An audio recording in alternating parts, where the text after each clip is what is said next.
It is Wednesday, my dudes. Geek out! Hey, welcome to another installment of Catching Up. I'm Sam. I'm Chris. I'm Jake. And this week we have an interview with Dan Panosian. He's here to talk about his Image Comics series Slots, which he does. He pulls double duty on this one. He's both the writer and the artist. I suppose Barry Windsor Smiths it. Woo. It's about. I can't recreate that noise, but I won't try now. Well, maybe for the outro. Yeah, it follows this ne'er-do-well boxer that's released from prison and tries to settle one last score out in Las Vegas and maybe get some redemption along the way. But you know what? Let's let Dan talk about it. And joining us this week, we have Dan Panosian. He's both the writer and artist behind Slots, which comes out via Image Comics and Skybound Entertainment on Wednesday, October 4th, in comic book stores everywhere, and on Comixology if you're more digitally inclined. He's also, he's done quite a bit of artwork for, Image, Marvel. He did Red Sonja, Conan the Barbarian. Conan the Barbarian. Conan the Barbarian. Oh, That's yes. Those are the words. Those are the syllables. Right. Conan the Barber. Dan, thanks for coming on the show. Yeah, thanks for having me, guys. It's pretty cool. I think it's one of the things. So with Slots, you're following this kind of down on his hard on. It's interesting. Stan, the main character of Slots, is both hard on his luck but lucky at the same time. But I think very true. I think something that a lot of the readers and listeners at home may not know. Your father was a professional boxer, right? Yeah, he was. He wasn't a great professional boxer, but he did professionally box. He loved boxing, and he did more amateur boxing than pro stuff. But yeah, I was really into it because you're watching your dad do that every single day. Up until he died, he was hitting the punching bag or playing baseball, and he loved it.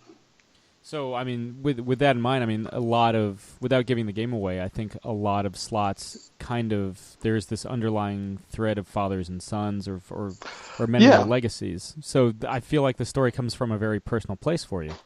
Yeah, part of it. A great deal of that aspect, like what I learned from him about boxing in that world and growing up watching, famous fights. And it's all we really had in common. It was boxing and comic books. He liked comic books, which was kind of nice.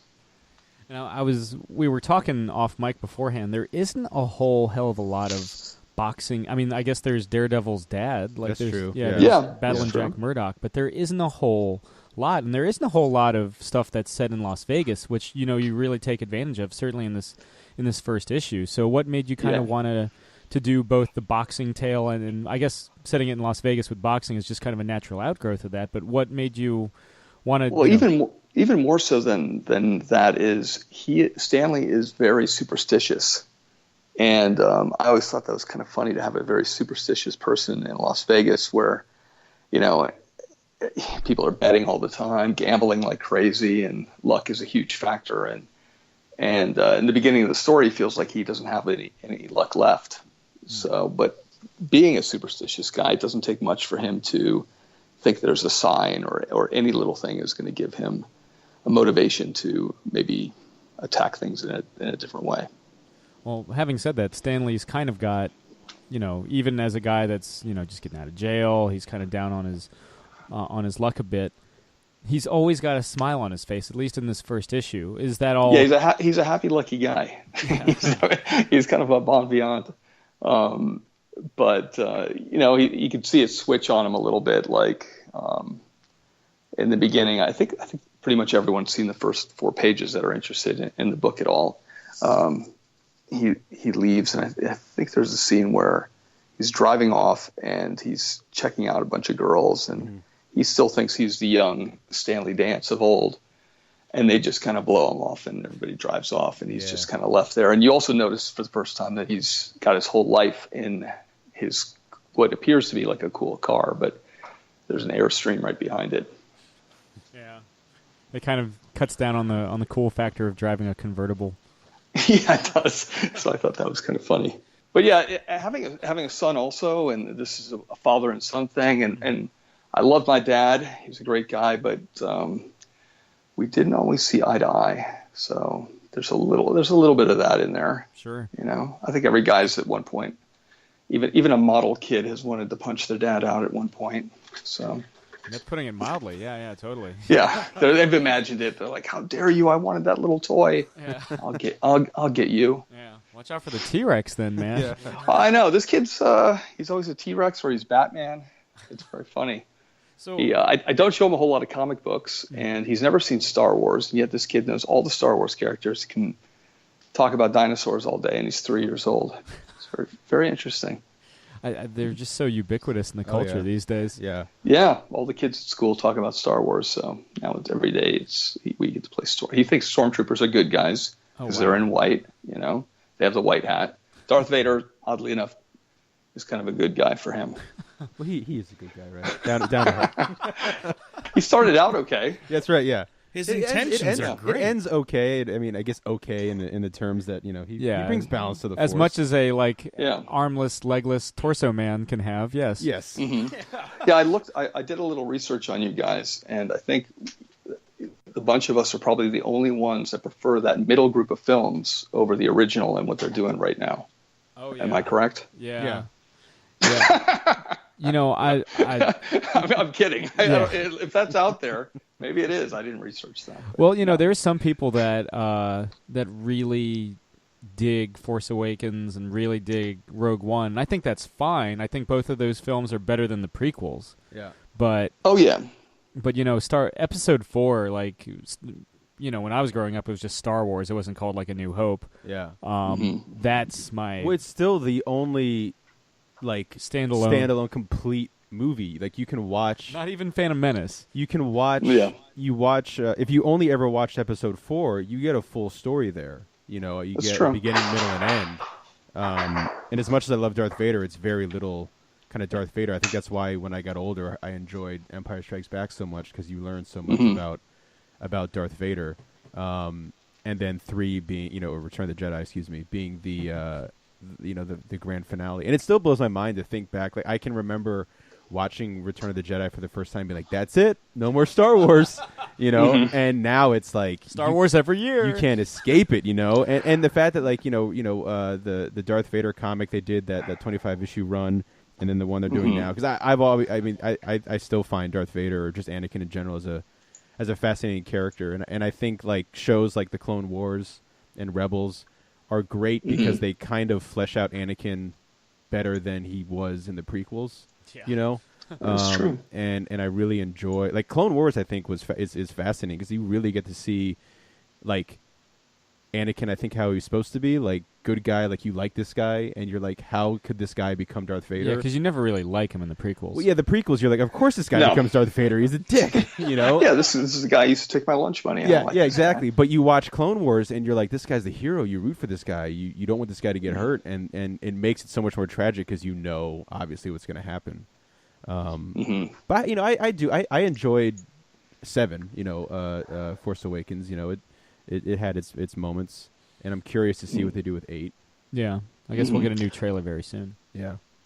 Yeah, and it's just those crazy middle films there that they did. I mean, middle as in chronologically, as far as the Lucas stuff, I think took everybody a little bit back. Although, yeah, there was some good stuff in there. Yeah. That double-edged lightsaber and Darth Maul in general. Yeah. Darth Maul was they killed. That was a mistake. That They was a should have never huge killed- mistake. Yeah. They should have never killed that dude. He was the best thing about that movie. That and Boba Fett.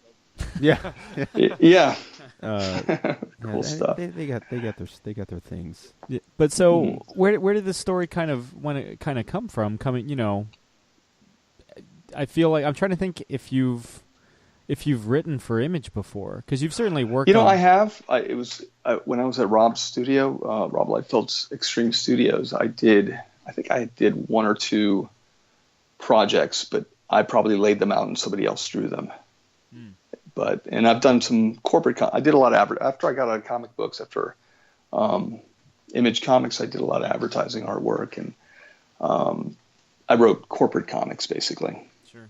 But nothing like this. I mean, this is, a real labor of love and enjoying every bit of it. Now I'm spoiled. I don't know. Unless I'm going to be a real pain in the ass to work with if another writer gets a hold of me. What made Skybound the right imprint within Image to take the story to? Well, those guys are really great to work with. I was doing covers for Ghosted after Matteo Scalero did his 6-issue run, and I finished out the last couple, maybe 10 issues or so of that book. And I developed a really good relationship with the editors, and Sean Mackwitz, who writes Gasolina, is also an editor over there, and they were asking me if I was interested in doing anything with them, and I said, well, I'd really like to write something, and I pitched them a few things, and I never thought that they would go for this, but that this is the one they loved. So it just worked out that way, and I don't know. I like the idea of, I don't think I'd be on your podcast if it wasn't for them. They have a nice little operation. And if you're writing and drawing something and putting it out through Image, and it's a lot. It's a lot of work. So any sort of networking or discussing the project, I think it's just more luck than anything. I mean, luck appears to be the name of the game. Certainly with this book. That's true. Very good point. So, I mean, you're pulling double duty on this thing. So that's, labor. Yeah, originally I was going to letter it too. The lettering, the font is a font that Richard Starkings of Comicraft created based on my lettering. So Pat Brousseau is using that lettering, but originally I was going to do it. I do all the special effects lettering too. But I was very inspired growing up and reading like Frank Miller and Walt Simonson and John Byrne and all these guys who wrote and drew their work. And that's something I always really wanted to do. I mean, that's the reason I started drawing comic books. Yeah, we've been lucky. We've talked to a fair amount of people who I always jokingly refer to as like Barry Windsor smithing it, because I remember the first time I saw was a Weapon X at a comic that was shop, another one. And I remember all it had was like Weapon X and Barry Windsor Smith, and I'm like, well, they're not going to shortchange anybody else. And I opened it up, and it was like Barry Windsor Smith, inks, pencils, writing, lettering, coloring. And we always joked that like he cut down the tree to make the paper to put the thing on, because and that blew my mind as a kid.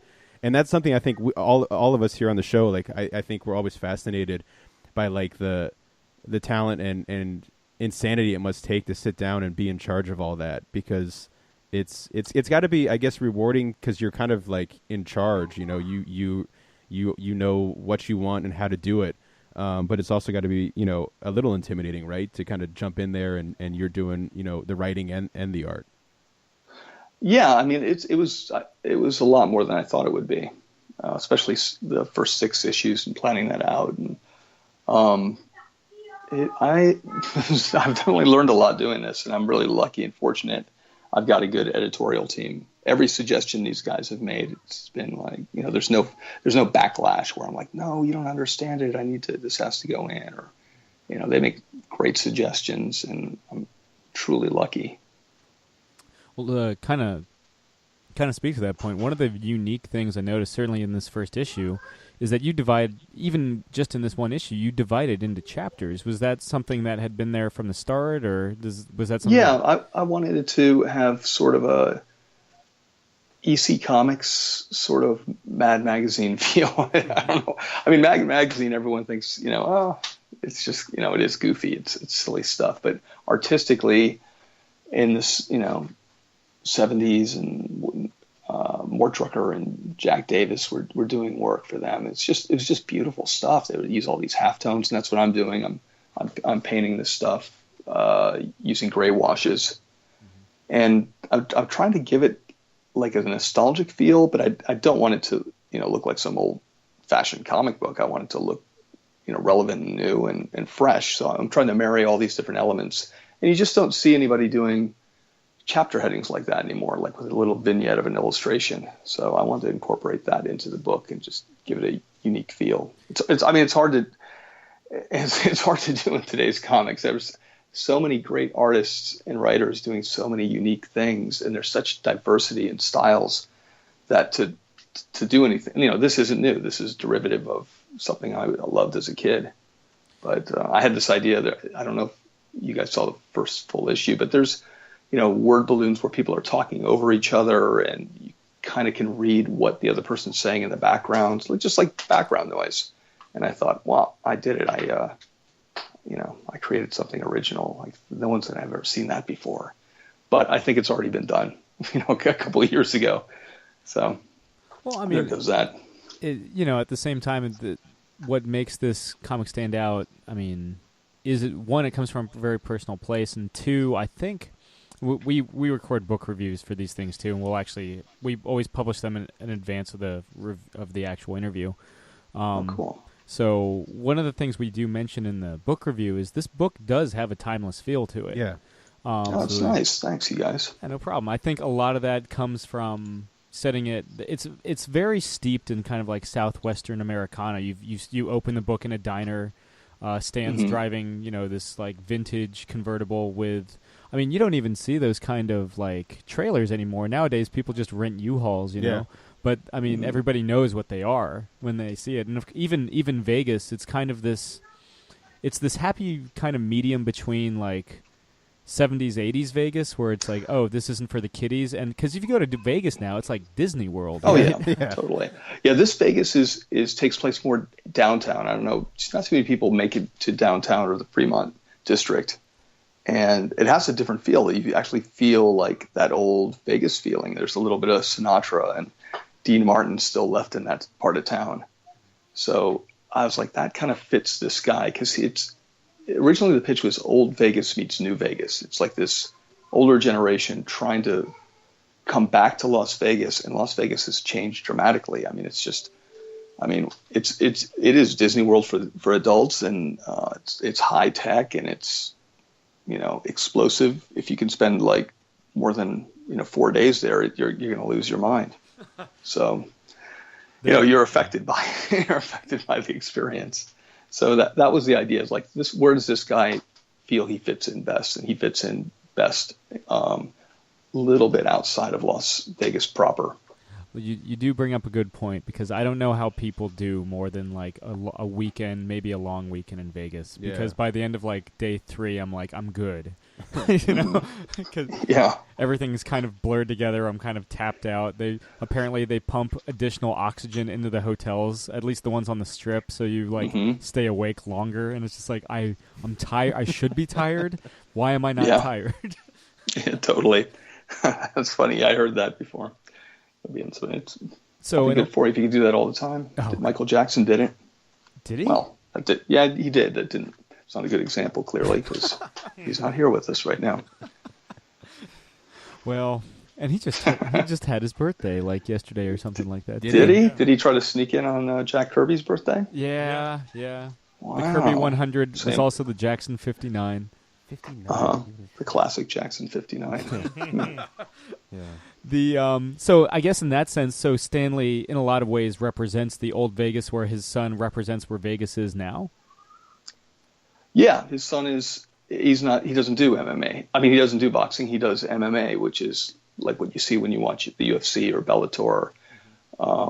It's still upcoming. I think at this point everyone's heard of the UFC, but maybe 3 years ago, maybe not. But now it's on Fox. It's ESPN reports on it. And you'll see more about it, and people have maybe heard of one or two MMA people. Like certainly now everybody's heard of Conor McGregor at this point. But yeah, he's the new Vegas, and Stanley completely abandoned him. And like most everyone who has was abandoned, they kind of hold a grudge a little bit. And so does this guy. And he named him Lucy, which doesn't help. Just like a boy named Sue. Yeah, right. Yeah, exactly. And he's trying. It's like, well, I'll name him Lucy. That'll toughen him up. And it wasn't because he even planned on leaving. He just liked the Johnny Cash song, so it's like, oh, I'll do the same thing as Johnny Cash. So he's not much. Stanley's not much of a planner. No, he's very kind of fly by wire. So is there a sense that we're going to kind of see him just come back to Vegas for one big score, or is there kind of going to be a redemptive arc, at least across? Well, he gets a text message, which is all he needs to stop from killing himself, and someone's calling in a favor. So he goes, oh, I have a reason to live. Somebody needs me, and nobody ever needs him. He's burned every bridge he's ever had. He's, after you do, I've described him before as he's the type of guy who always listens to the devil on his shoulder and kind of brushes off the angel and just, he gets to do, or he used to get to do all the things we kind of wanted to do or thought, if I was a selfish person, maybe I'd go down this road. And he went down that road and consequently burned a lot of bridges. So he wants to go back, kind of right his wrongs and correct a few things in his life, maybe help this person, and he thinks he has some brilliant plan. The biggest problem is he has no experience being a good guy. So it doesn't always work out for him. It doesn't come naturally to him. No. And he's still, he's not like this guy's going to change overnight, and now he's a saint. So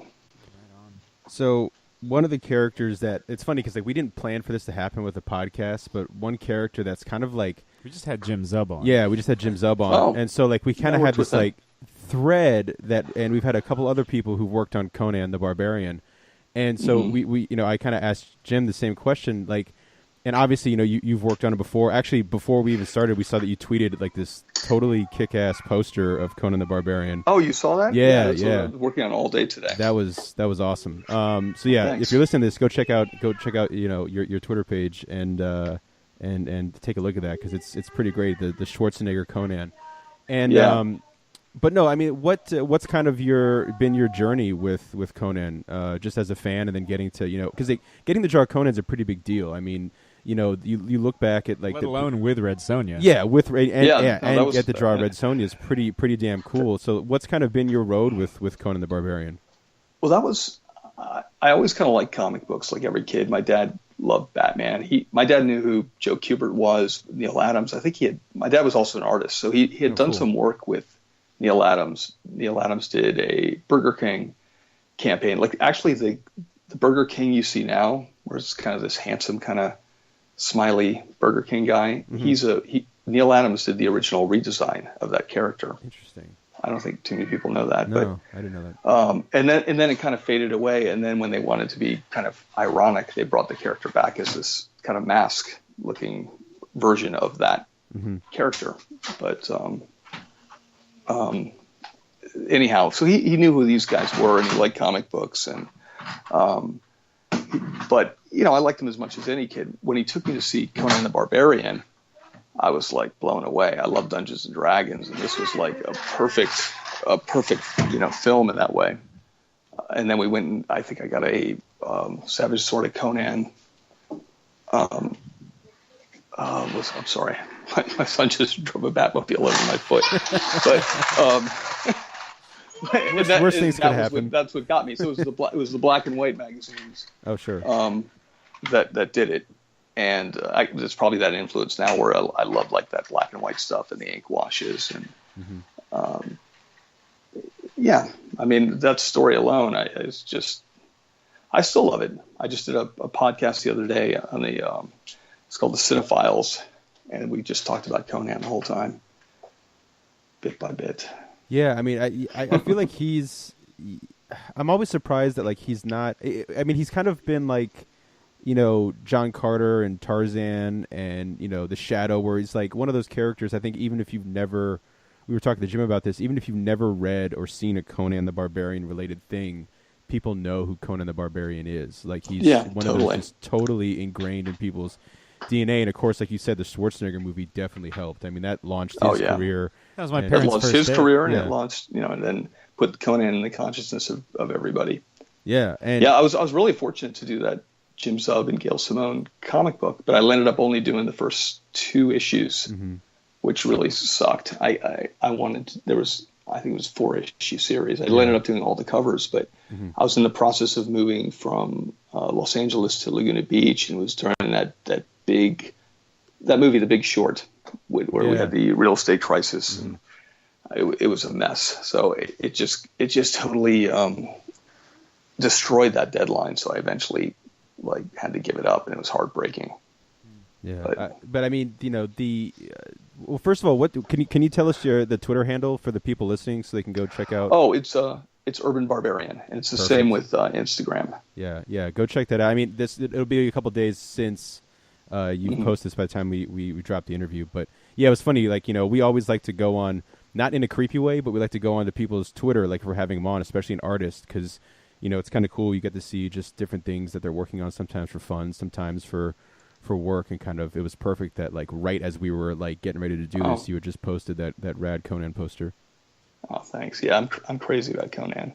I'm hoping that, like, with Game of Thrones and everything else, that, like, he comes back in some kind of big screen, small screen. Well, speaking of Game of Thrones, they did. Yeah, I think James Momoa would have been. He was great as Conan. I think the script was a little goofy and campy and in all the wrong places. Yeah, and man, it's a difference between like Conan the Destroyer and Conan the Barbarian. It's that John Milius factor really kind of helped. Oh yeah, I mean he's kind of legendary for all kinds of stuff. I mean, Dirty Harry too. yeah. Unlike Conan the Destroyer, where he teams up with Wilt Chamberlain. Yeah. Well, it's just the whole way it was shot, the whole way that's told. I mean, they took Conan the Barbarian. It's a very serious film, and what's interesting about like that film is there's light aspects to it. Like there's some humor infused in it, but overall it's kind of a dark film. And with Conan the Destroyer, you don't have that. It's just an adventure of Conan, and it's not shot as cinematically as the first one. I think they were just. I think I read too. They were so concerned with like showing as much bare-chested Schwarzenegger as possible. Like they were annoyed that they didn't have him bare-chested. And you go back and like look at like the Jason Momoa movie. I mean, I think like you were saying, I think that's a movie where it's a shame because he's pretty good as Conan. I like he's got more of kind of like that kind of like dark anger kind of look to him. And he's also more like, if you read the Robert E. Howard books, he's a lot more like the real character. Yeah, and also like I do like they start the movie with like the Born on the Battlefield. I think they tried to incorporate a couple more elements of Robert E. Howard in the Momoa Conan, but it's kind of damned from the start, I think, because you touch anything of that iconic Schwarzenegger status and people didn't seem interested. And like you said, I mean, the movie's not great. I mean, I own it. I watch it every so often. I think it's got some good stuff, and I'm a fan of Jason Momoa's, but yeah, hopefully down the line somewhere we'll get some kind of, I don't know, a TV. I'd rather have TV shows now. Put it on Netflix. Everything's on Netflix. Yeah, put it on Netflix. That'd be interesting if they did it right. Especially, with the way Game of Thrones looks now. I mean, I finally binged it recently and caught up to the end of the most recent season, and I was like, man, just make this a Conan the Barbarian show, Yeah. No, it's so, Game of Thrones is so good. Yeah. I grew up playing Dungeons and Dragons, and you'd never believe that they could pull off something like this. I mean, certainly when I was growing up, the best you could get is the horrible Dungeons and Dragons movie, or what was that? There was that Disney film, Dragon Slayer, I think it was called. Did you ever see the movie Fire and Ice? The Frank. I got that special DVD. Yeah. I actually have some marquettes, like some sculpts that Frank Frazetta did for all three characters, so the animators could spin them around and cool. Get their likeness right. And Glenn Danzig traded me some artwork for him. Glenn Danzig? Yeah, Glenn Danzig is a huge comic book fan. He was publishing for a while. Yeah, I remember a company called Verotic. Yeah. Oh my God, that's pretty cool. It's wild stuff. He was doing a Death Dealer comic book, and I didn't really do much work for him. I did some pinups here and there. He loved Prophet at the time, and somehow I got the better end of the deal on that. I have these three awesome Fire and Ice like busts. They're so cool. In our house we have. There's no comic book art on the walls except for in my studio, and I used to, growing up. The whole house every room was like, oh, look at this awesome page. I'm going to frame this that I bought. And then slowly I had an adult house. But the Fire and Ice statuettes are in the main hout. That's pretty sweet. They made it in there. Yeah, I just watched that movie for the first time recently, and it's that kind of what is it, like the rotoscoping or that kind of animation style is pretty cool. And is it Dark Wolf? Is that the he's like the coolest character of all time. I mean, like, you watch it now and there's some cheeseball stuff in it, whatever. And I remember someone saying it's kind of like just a more mature episode of He-Man. But like when Dark Wolf shows up, it's just like he's so badass. That's just the coolest character. He's the coolest. Frazetta actually jumped around for some of that stuff. Some of the rotoscoping. Oh, did he really? That's leaping about. Yeah, no, because he's got some. I pretty got the great movie movies. poster in my office. That movie poster alone is just so epic. Yeah, that's good stuff. You had mentioned Neil Adams and Walt Simonson, and your father knowing those guys. Those guys had helped you get your start as a comic book artist, right? It's really weird. I mean, he never met Walt Simonson, but he knew the guy's work. Like he bought me a Metal Man comic book that maybe it was like Walt Simonson's 5th DC comic book or something. But he had a good eye for artwork, and he would always bring in great stuff. But yeah, so when I was doing a lot of indie stuff. I was doing like role-playing game artwork for companies, and worked on very small comic books here and there while I was in high school. But when I got out of high school, a friend of mine, Joe Neftali, asked me to draw a comic book for him, and he was going to take it to what is the equivalent of the New York Comic Con right now. And I was like, geez, sure.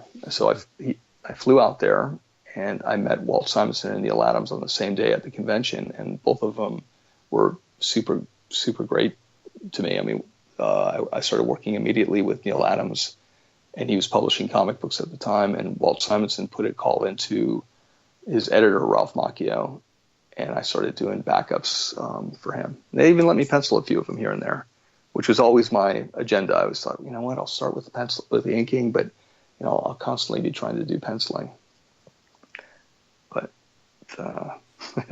learn from the best. The penciling's a little bit harder. Yeah. I have to say. I didn't factor that in. That's a hell of an apprenticeship, though. Yeah, seriously. Yeah, it was great.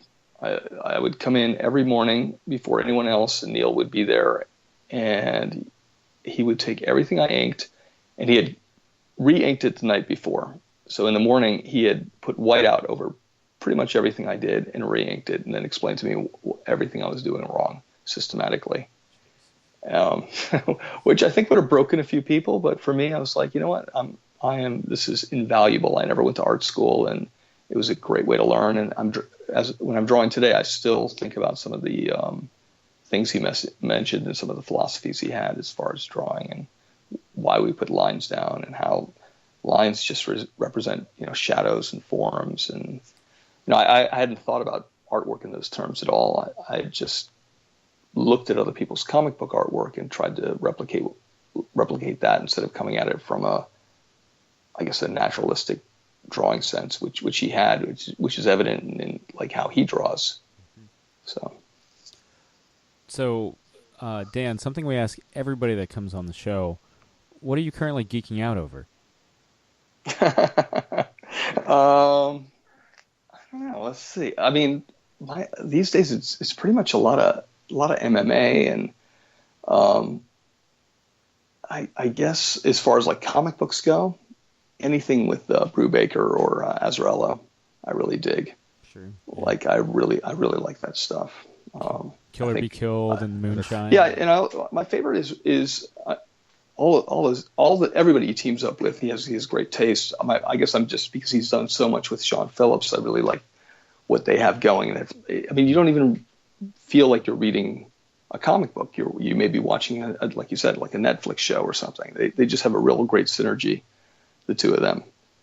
I guess they've worked together so long. Yeah. I mean, shoot, Criminal's been going on for over a decade now. Yeah, I mean, the way Sean lights these faces, and I mean, it's very noir. And I love noir. Like, what I'm trying to do is kind of a Vegas noir story in a way. So he's a big influence. How about you guys? What's the latest and greatest here? Huh. What should I be looking at? Golly. Well, let's see. Golly, I like that. The new Queens of the Stone Age album's really good. I think what's that called? Victims. You can get it on, stream it on Spotify or Apple Music or whatever. They kind of always had this like psychedelic desert rock thing, and with this one, it's kind of almost like a throwback kind of 80s.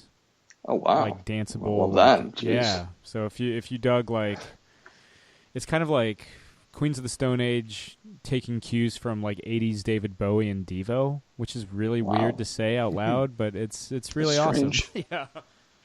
You had All right, I'm sold. You sold me on that. That's right awesome. on. You had mentioned the Conor McGregor. What did you think of the McGregor Mayweather fight? I thought it was really entertaining. I thought Conor was going to get TKO'd in the 6th round. I thought he'd get tired. I mean, he eventually got tired and got TKO'd in the 9th round, but he did better than a lot of people expected. I mean, he was able to land a few shots, but Mayweather's fought 49, great boxers that haven't been able to hurt him or really touch him. So Yeah. Conor, with his limited experience, I mean, people are critiquing it and saying, well, they're pitter-pat punches, or they have a million critiques as to Conor's performance. But overall, I think that was a great showcase of both their skills. Yeah, I thought I thought it'd be like Rocky 3, where he wears himself out by throwing nothing but haymakers. Yeah.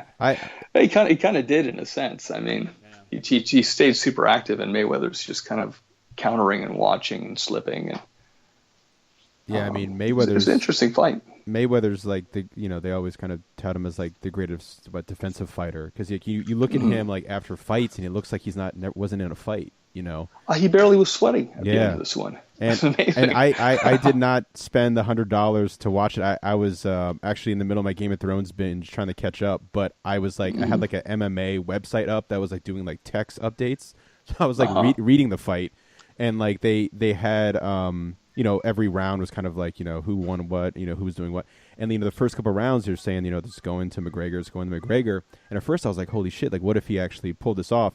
But then by like round 2 or 3, you kind of realize, Mayweather is just tiring the guy out. He's going to throw as many punches as possible, and then he slips in and gets a couple of those hits in there, and that seems to be what pretty much went down. Yeah, I think if they would have, McGregor was complaining like, hey, I could have taken a standing 8, or he could have knocked me down. That would have given me a little bit more time, and I think it was inevitable. I think the ref did a good job stopping it. Yeah. Conor can say he's never been knocked out, and everybody wins. It couldn't have been scripted better. Let's put it that way. Yeah, kind of not quite like a Stanley Dance fight, but you'll find out in that Slots comic book that most of the boxing matches he ever had, they're all fixes. So he has more losses than he has wins. I mean, that's why he was always taking dives and doing whatever he could for a quick buck. Not to mention he's trying to pick the fight with the MMA fighter for the easy cash. Yeah, actually, that's his manager trying to do that. And, Stanley doesn't even care. He's already looking around the corner. He sees something that intrigues him, and then you see what happens at the end there. Yeah, I mean, poor Stanley. Boxing's such a fascinating thing. That's why I was so glad to see it. Reading that first issue, because I, every so often I'll go on like a kick of just some kind of sport athlete or musician or whatever, and like a little while ago it was like all about Mike Tyson, and I was watching. I mean, you look at, you just go to YouTube and type in like top 10 Mike Tyson knockouts, and it looks like a murder. It looks like a Rocky movie. I mean, because I think most people, and like the first Rocky movie is my favorite movie of all time. Just since I was 12, I just love that movie so much, and just the series, but. I think most people, when you watch a boxing match, they think it's going to look like that. But then you watch them. And most of them aren't, sadly. And that's kind of the problem with boxing these days. And then you watch them. They're very technical. Oh, absolutely. And then you watch a Mike Tyson fight, and he was just like a beast of a, what I mean? He'd go out and just. Oh, yeah. It was insane. And the cool thing, too, is like, Mike Tyson's kind of, become a caricature of himself, and has the everyone with the voice and every kind of is a funny guy and whatnot. But like my favorite thing is when you watch a Tyson documentary, and there's a couple really good ones. And there was one he did where I can't remember what it was on, but it was like broken into 6 parts. And I watched it. I think it was on Hulu. And one of the episodes, he goes and he hangs out with Evander Holyfield. They've since become friends, which is kind of crazy. But and they go to Evander Holyfield's son is up and coming, very amateur young boxer, and so they go into this gym and they're going to watch him fight, and in comes Evander Holyfield and Mike Tyson. So all the kids in the gym lose their shit. They're just they're freaking out. It's the 2 of the all-time greats, and the story behind them. But one of the most like moving things of the whole like segment, this episode, is Holyfield's everyone's there for Evander Holyfield's kid, because it's the champ and this. And they that. want to see exactly, and the guy this kid they're going up against, no one's there for that kid, and and Holyfield's son wins, and the first thing Mike Tyson does is he goes to the other kid, and he gives him like advice. He tells him, it's not over. The kind of the classic boxing thing, but what's great is I love hearing like geniuses of their craft talk about what they're good at, and like Mike Tyson, like say what you will about him as kind of just like a funny jokey guy, but when he talks about boxing, I mean there's like nobody smarter than Mike Tyson. I mean he knows his stuff, and it's interesting, like that Mike Tyson is not the same Mike Tyson from the 90s at all. I mean he's done a real 180, which is amazing. I mean not too many people can do that. I mean at least I don't know the guy, who knows what he's like in person, but he seems like a completely different guy, and he's more, empathetic. I mean, that's a wonderful thing to do. Like you said, no one's there for that poor other guy, and he felt bad for him. So it's kind of cool. It's really cool because they talk about like a lot about his life, and they go, Mike, what was it like being there? Do you like having these kids idolize you and come up to you? And he talks about meeting, I think Sugar Ray, and he says, when I was a young fighter, I shook his hand and I immediately ran 10 miles.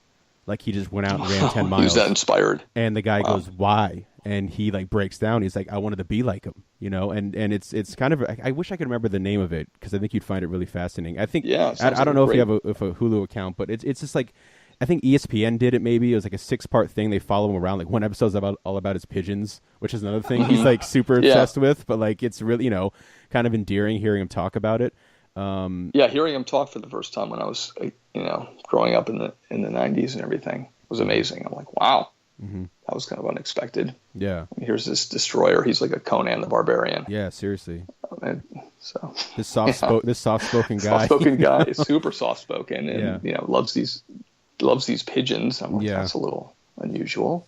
Yeah, and I like cats, so who knows? There you go. He's got that hilarious show on Cartoon Network called Mike Tyson's Mysteries, where it's like Scooby-Doo. Scooby-Doo. That's a good show. And Norm Macdonald is the head it's really pigeon. Wild. Yeah, it's absolutely hysterical. I mean, obviously, he has to have a good sense of humor to do a show like that. I mean, it's a ridiculous show. Yeah, he has to be in on it because the whole thing is kind of about how absurd Mike Tyson is, Yeah. I had some friends living out here in LA. There's so many artists that are working in animation, so I get to see some design stuff ahead of time, and I get to see all that stuff come together. It was kind of cool. Oh, that's cool. Yeah. It's nice out. It's really nice. There's all sorts of drawing workshops, and by workshops, I just mean there's like live models that will pose, and 15, 20, sometimes 30 artists will get together. There's live music sometimes to accompany the models, and I mean, it's a whole like crazy little art scene. Actually, this is the same scene I kind of attribute how I changed my artwork from the early like image days to what it is now. Like I never looked at the human form that way. I drew from what I saw in comic books instead of actually drawing a real person's nose, which may not look like the standard John Byrne nose that I was crazy about growing up and tried to learn. It's another brutal eye awakening sort of moment for me the first time I did that. Crazy. Well, Dan, is there any what can we expect for the future of slots? Like where are we going to start to see Stanley and company go? For this one is one complete full story. We do have like 2 other stories lined up, and that it really just depends on the fan response and what Robert Kirkman wants to do with the series. So hopefully there's 18 issues minimum. We'll see. I mean, I really like to keep drawing it. I really love all the characters in there. They all remind me of someone I know, and on a small level. So it's fun. It's a fun book to do. And drawing comic books is difficult because there's so much to do and run around and sitting in a room by yourself. You better be having a good time. I mean, that kind of came out weird. I think people could sit in a room and have a good time by themselves, but that's a whole different Well, yeah. That's a whole different podcast. Of course, yeah. Whole different book too. Yeah. Who knows? You guys would probably have, who knows what the ratings on that podcast would be. That might be the next one you guys do. That's right. We do all kinds of weird podcasts. So who knows? Sorry, I've been rambling a lot on this. I'm like, no. I hope this isn't too weird of a interview for you guys. Oh, absolutely not. Dan, this is like par for the course. We just published an interview at the time we're recording this.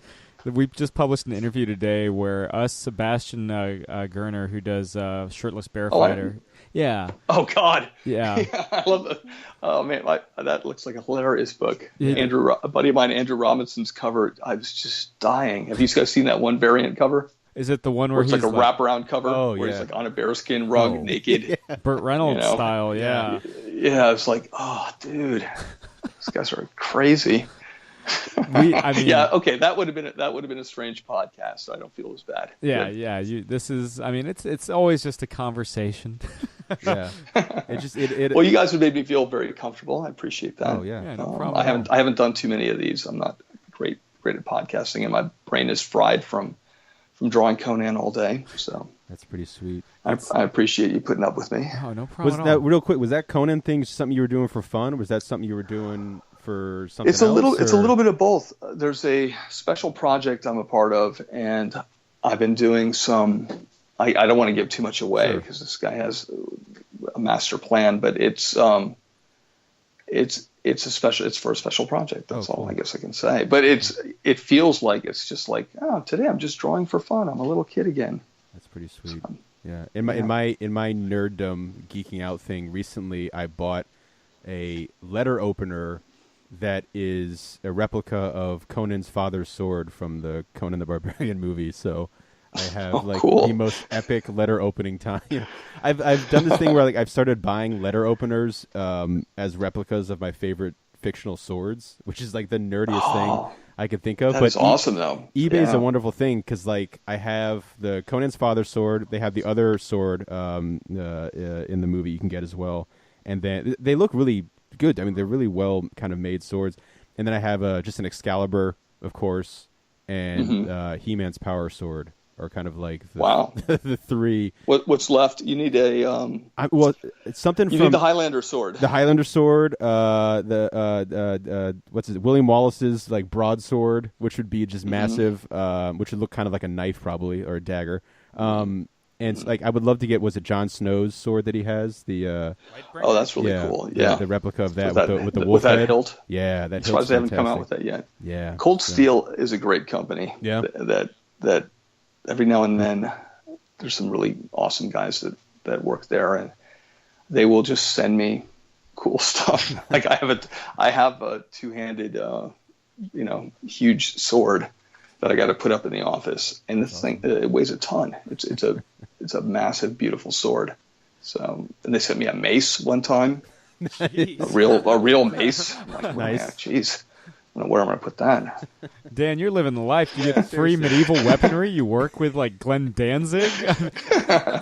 Well, I haven't worked with Glenn Danzig in a long time, but he did come over to the house occasionally. I used to have a punching bag in the backyard, and he's a big martial arts guy, and we'd work out a little bit together. And I know some awesome UFC guys. So I don't know. I'm the anti-Stanley Dance, I guess, because I'm pretty lucky with these things. Yeah. You haven't burned bridges, man. You're doing good. Not yet. We'll see what happens.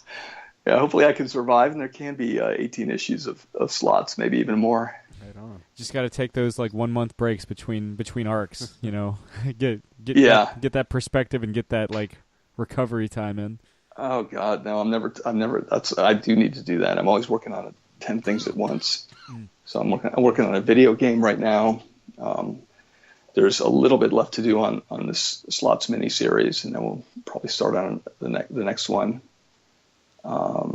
This special project, and then it's a bunch of covers for DC, and then I just got commissioned to do a very special. And they're all short little projects, but they take time, and I'm such a fan of comic books and all the fandom and all the everything that goes with it, the collectibles, all this stuff. So when I get an opportunity to do something, I kind of geek out, and I can't say no. I can't say no to anything. Sucks. That's a good problem to have. Yeah. Yeah, I mean, it's really fun, but there's no time for. God, I'd love to take a month off. That'd be amazing. Oh, but I'd just be at the gym, boxing, playing with swords, driving fast cars. Yeah. Probably kill myself. It'd be the worst thing that could ever happen to me. I'd slice my arm off. I'd get a concussion from some guy in the gym, and I'd run my car into a tree. So I think I'm better off behind the desk, I guess. Yeah, fair enough. Yeah. Some people drawn. Some people need the work. They need that focus. Yeah. Well, again, Slots debuts in comic book stores everywhere on Wednesday, October 4th, and on Comixology if you're more digitally inclined. Dan, thanks again for coming on the show. Really appreciate you guys having me. Thanks, you guys. It's awesome. Pleasant talk with Dan. I mean, dude worked with Danzig. Yeah. Dude has stuff. I mean, you can't fuck with that shit. You can't fuck. You can't fuck. And again, I'm surprised there isn't a Danzig song called "You Can't Fuck." Maybe not when he's released. Oh, little angel fuck. That first issue of Slots again is out in comic book stores everywhere and on Comixology on Wednesday, October 4th. I saw it. Oh! What is it? It's a great fucking horror movie is what it is. Yeah. It's would you guys put it over I'm sure I know the answer to this already. Would you guys put it over Get Out? Yeah. That's a thinker for me. It certainly doesn't have the same timeliness and message that Get Out does, but yeah. In terms of fun, yes, it definitely hops over Get Out. But they're both very good movies in their own rights. Mm-hmm. So I'm being distracted by the recording software right now because it's not moving because it's highlighted. It's still going though. We're fine. Yeah, we're fine. It's just bothering me. Sorry. They very good movie. Likely, one of my movies of the year. Yeah. For sure. Yeah, totally. I mean, there are some scares that I think, all I'm going to say is projector teeth. Yes.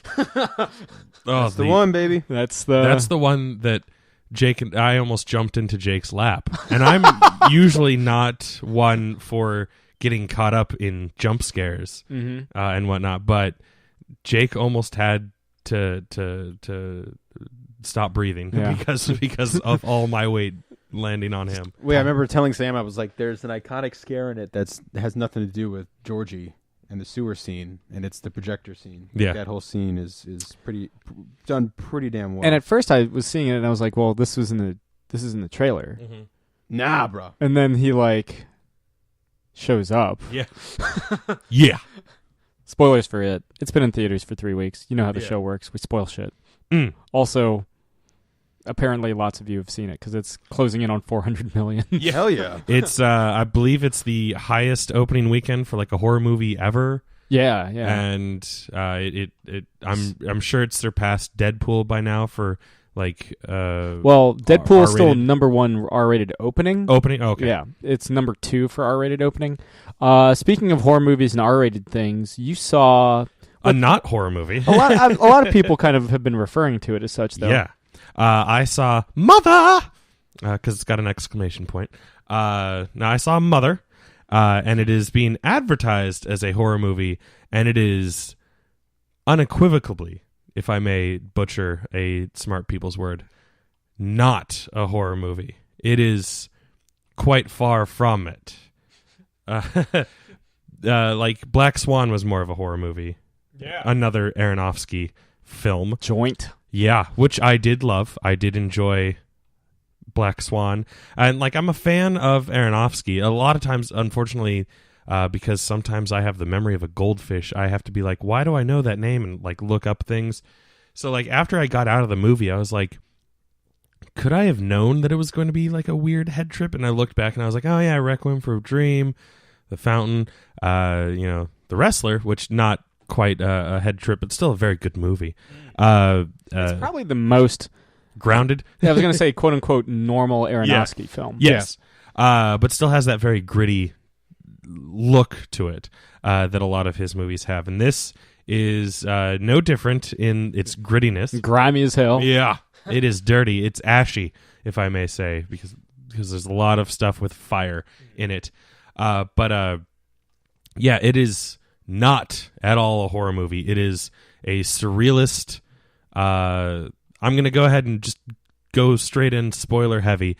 According to Aronofsky himself, who he released this like the weekend that it came out after I think the initial kind of like pushback on people not liking it or not getting it because it's false advertisement to the max.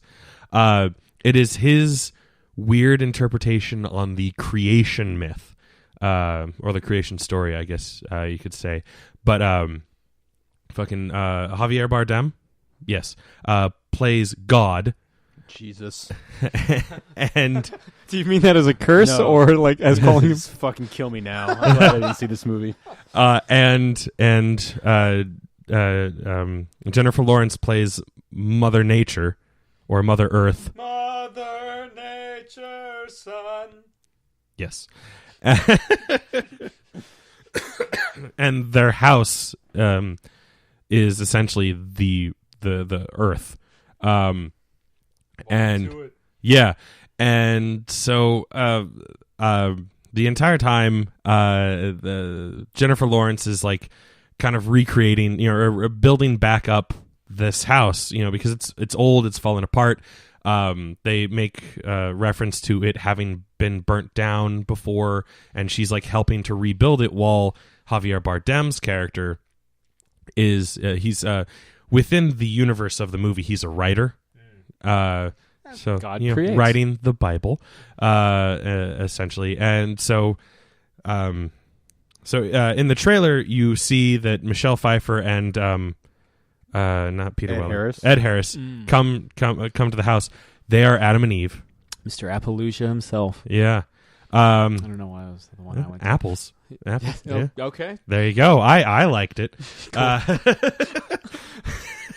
But so like they come to the house and they're like, oh, and they're we want to fuck. Yeah. Yes, actually. And they're essentially worshiping him and stuff like that. And then they have two sons that come to the house that, one kills the other one, fucking. And also like Ed Harris has like this weird wound on the back, on his back that you only like kind of catch a glimpse of once, and like I was like, what the fuck is that all about? And then like I was watching a video talking about it, and they were like, oh, Adam's rib. And then you see that scar, and then in the next scene is when Michelle Pfeiffer's character is introduced. So oh my lord. Yeah.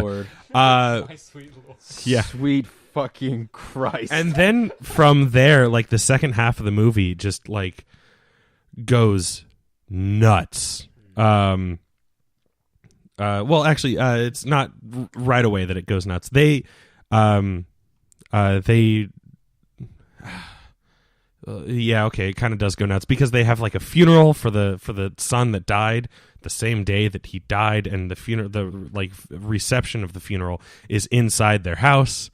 This is where you start to like see like time just kind of like not being not matter. Yeah, exactly, because like things that like should take weeks or days at least take mere minutes. Like out of nowhere there's just like a million people in the house, and then like Jennifer Lawrence has like a panic attack, and he like gets them all out of the house, which I guess would probably be the equivalent of the Noah flood. And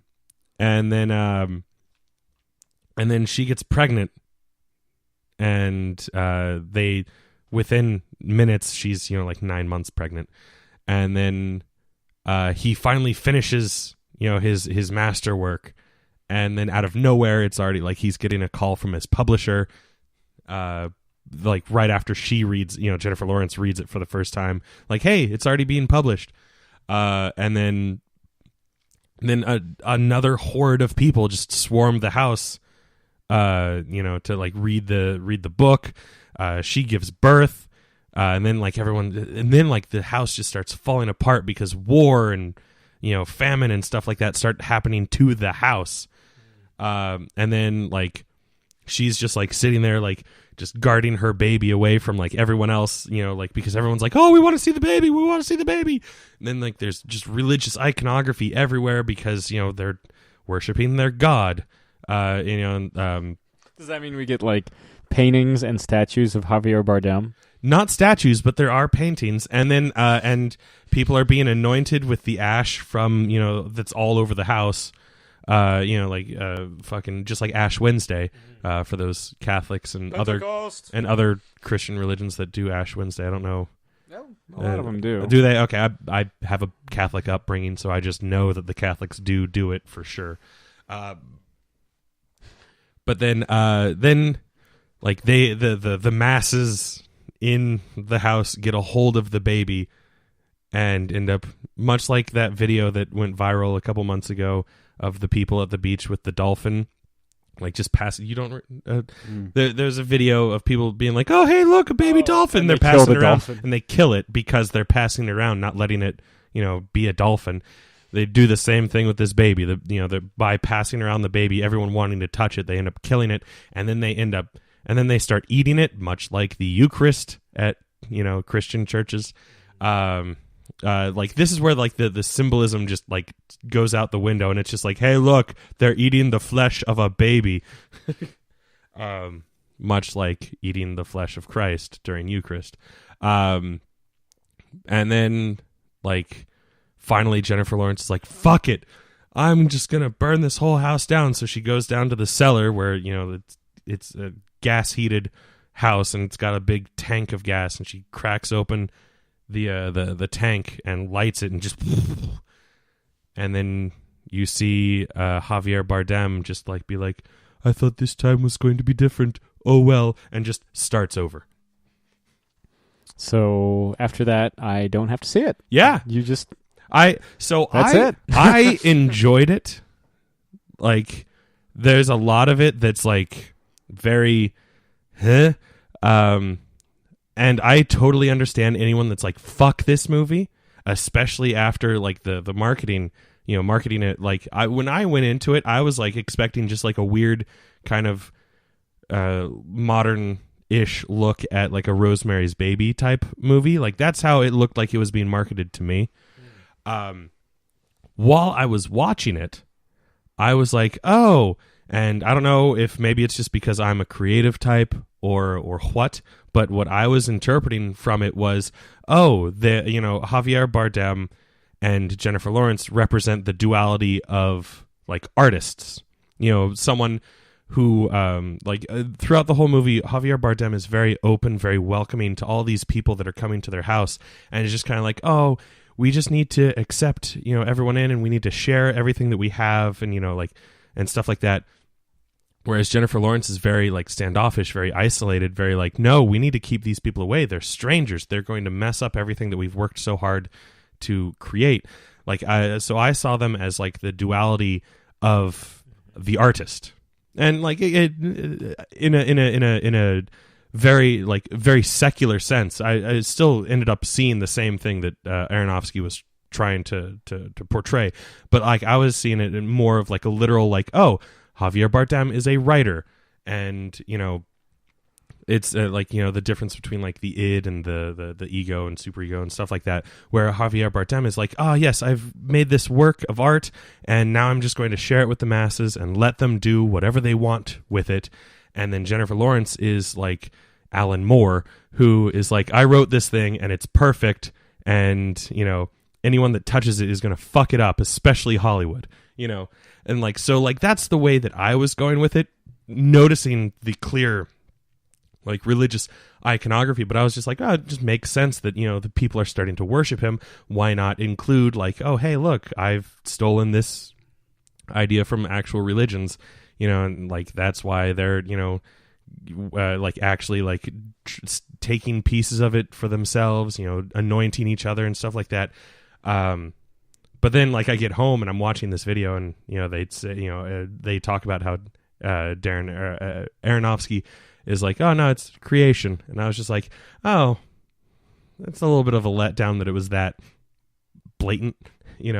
I was like, I got really into it once I figured out that it was all symbolic and all representative. I was like, oh, well, here's how I feel about it. And then again, that is the beautiful thing about this art, is that I am one of those people, and I have just taken it for my own and made it what I what works best for me. One of those people.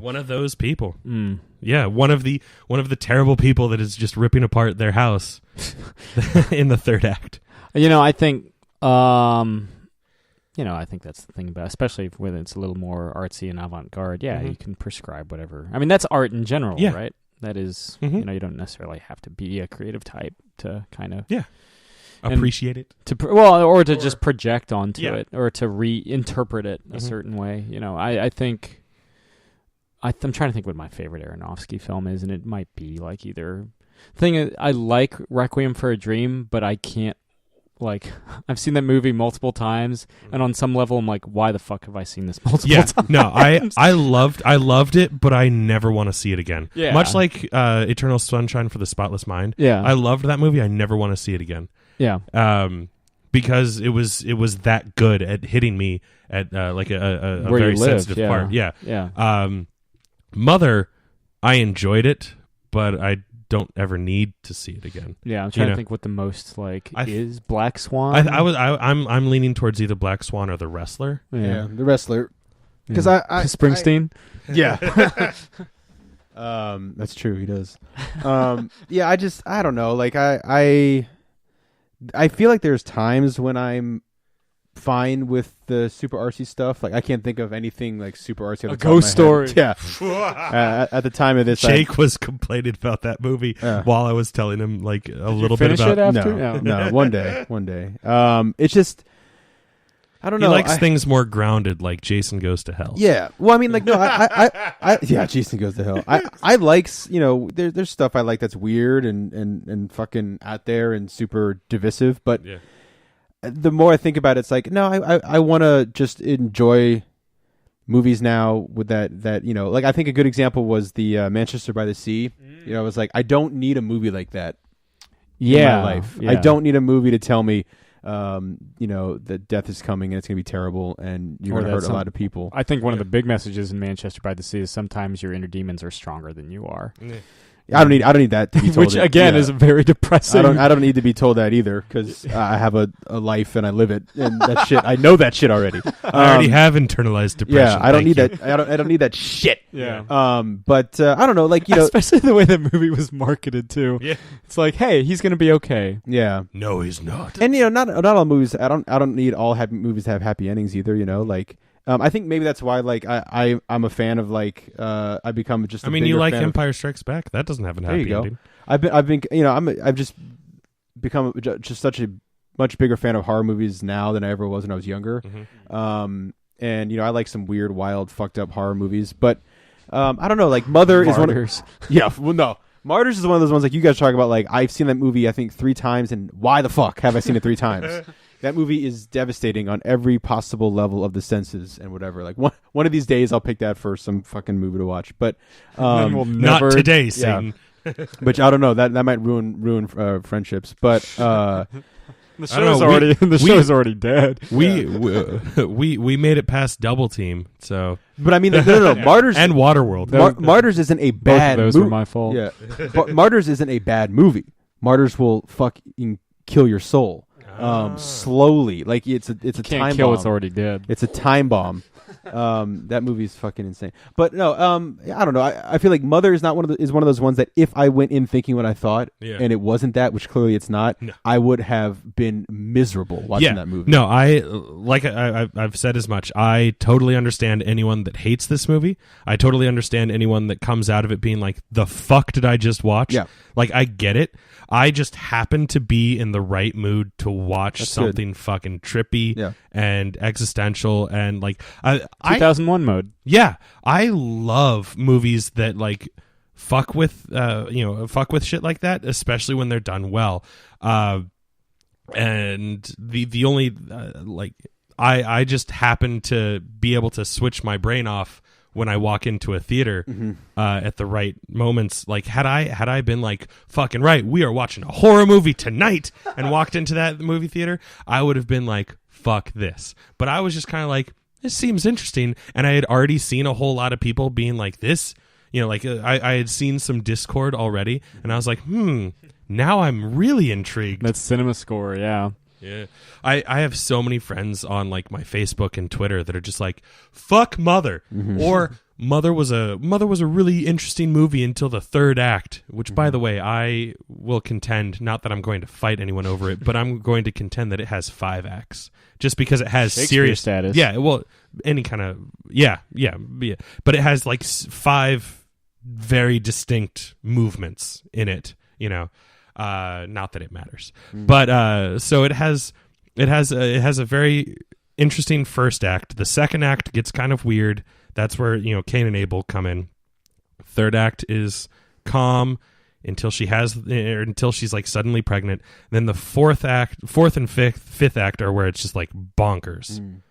And that was my favorite part. Yeah, the trailer made it look like it was some kind of like it reminded me of like Last House on the Left. Yeah, like the trailer for that, where it's like keep reminding yourself it's only a movie, and I was like, oh, it's some kind of obviously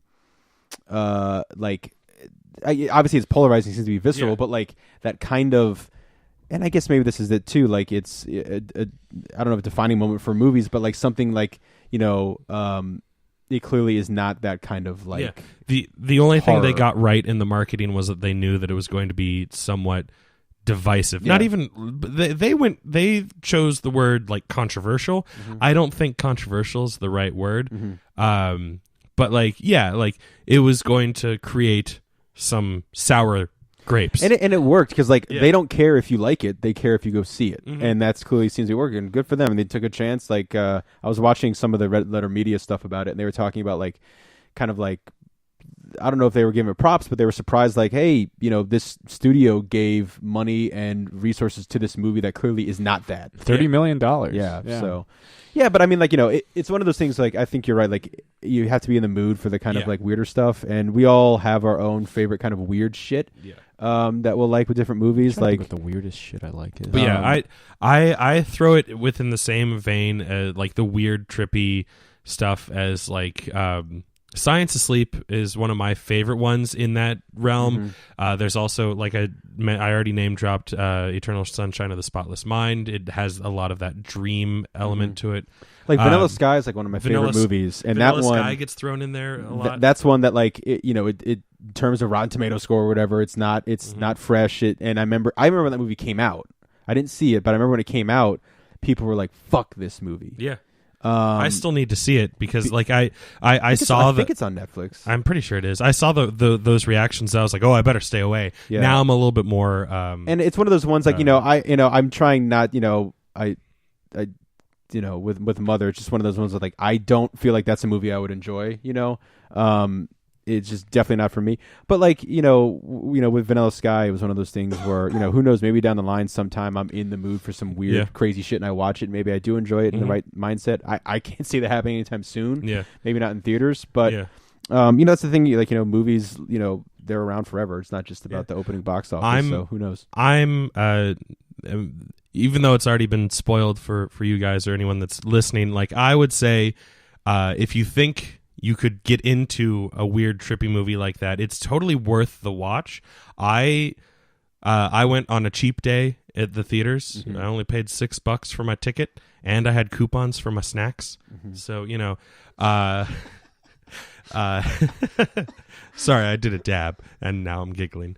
But you should giggle at home too. yeah, giggle my dab. God, I hate myself. Giggle my dab. Like oh my honey, like oh my Giggle my dab. on the WB.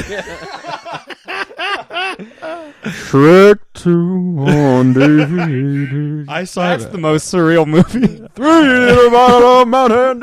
You know, I've never actually seen the Shrek sequel. I can only assume Shrek 2 is the most surreal film. I don't remember. I've seen I Shrek have 2. seen Shrek I don't 2. think I've finished the Shrek. Is it 4 movies? Yeah. Yes. Is it 4 movies? Wow. Yeah.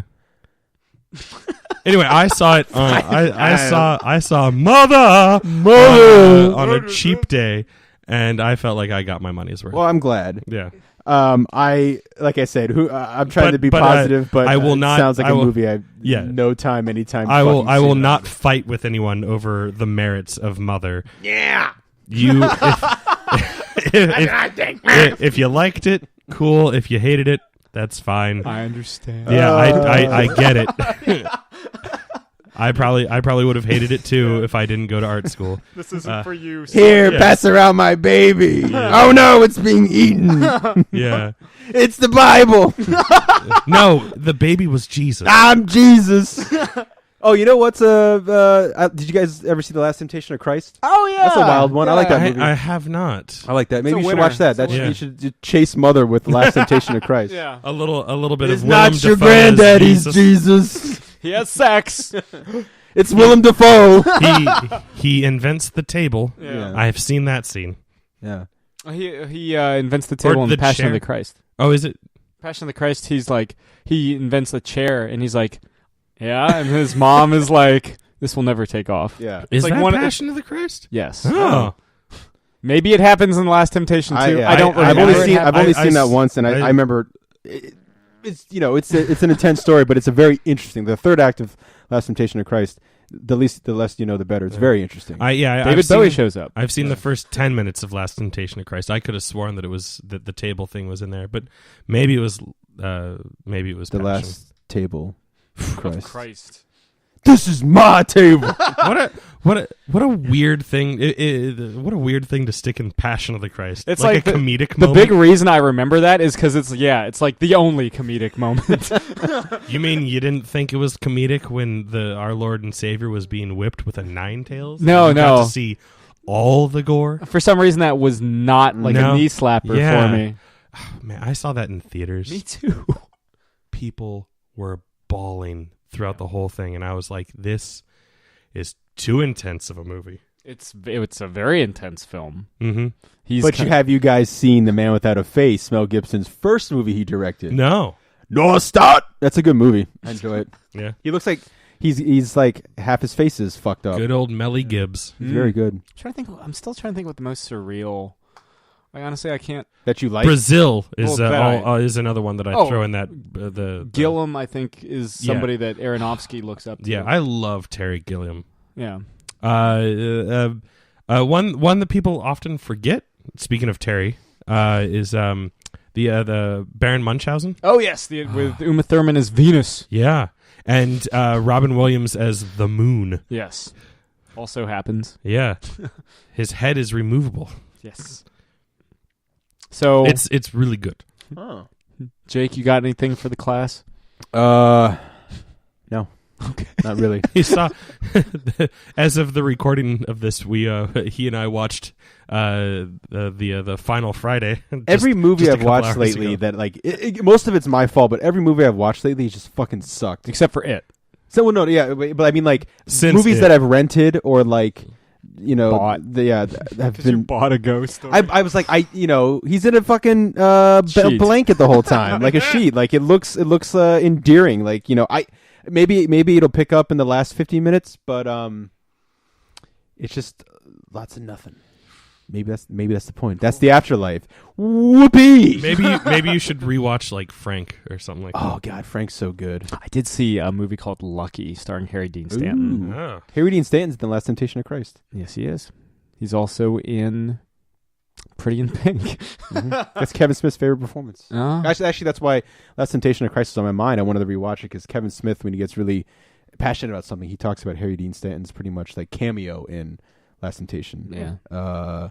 It's pretty much just a cameo in the Avengers. Yeah. Pretty much just a lot of stuff. It's just a cameo for good old Harry Dean. May he rest in peace. Yeah. It was a weird movie to watch because it's a film about this 90-year-old man that's, his death is, he's 90 fucking years old living out in the desert, and he's an atheist. So it reminds me of that Muse song, like... Thoughts of a Dying Atheist? Exactly, yeah. And then, of course, having watched the film last night, he's clearly, like, Harry Dean Stanton's dad. Yeah, that's wild.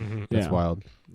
It was a very kind of weirdly emotional kind of Was thing. it a good movie, though? I mean, it's a very good film. Was it? Okay. It's a very good film. It was directed by the guy that plays the McDonald brother that isn't Ron Swanson in The Founder. Oh. John Carroll Lynch. Yeah. Oh, Drew Carey's brother? Yes. Yeah, he's also in fucking Gran Torino. Zodiac. Crazy Stupid Love.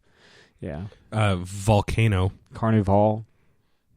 Oh, I'm watching Wings. There you go. That's something for the class. I'm watching Wings. Wings. Get that Steven Weber with his... Steven Weber. He should play, he could play the Joker, man. He's got the face for it. He got the face, but he's also I've heard his performance on the audiobook. Yeah, he's so good. He's so good on that. So good. Yeah. I started watching Frasier. Oh, you are a lovely man. And I am loving it. Yeah. It's good. And Frasier, it. That as well. Yeah. Not loving the audiobook for it. Not because Steven Weber does a bad job, but because he does such a good job that I cannot stand the characters that you're not supposed to like. But Eddie's wife. Yeah. Oh, God. That... Eddie! That scene went on for like 3 hours, and it was just 15 minutes of the book. Yeah, he's like... she doesn't want to... They interweave the adult stuff in there. It's, Yeah. But hey, thanks to Dan Panosian for coming on the show, talking about Slots. Again, that's out in comic book stores everywhere. Soon. Wednesday, October 4th. This has been another episode of Catching Up. I'm Sam. I'm Chris. I'm Jake. Fried chicken. Thank you very much. Good night, Eric Bana. This has been another Geek Out production. If you enjoyed what you heard, hey, we've got a special episode every Friday. Of course, there's the usual Catching Up show every Wednesday. And you get book club episodes just about every Tuesday these days. Thanks for listening.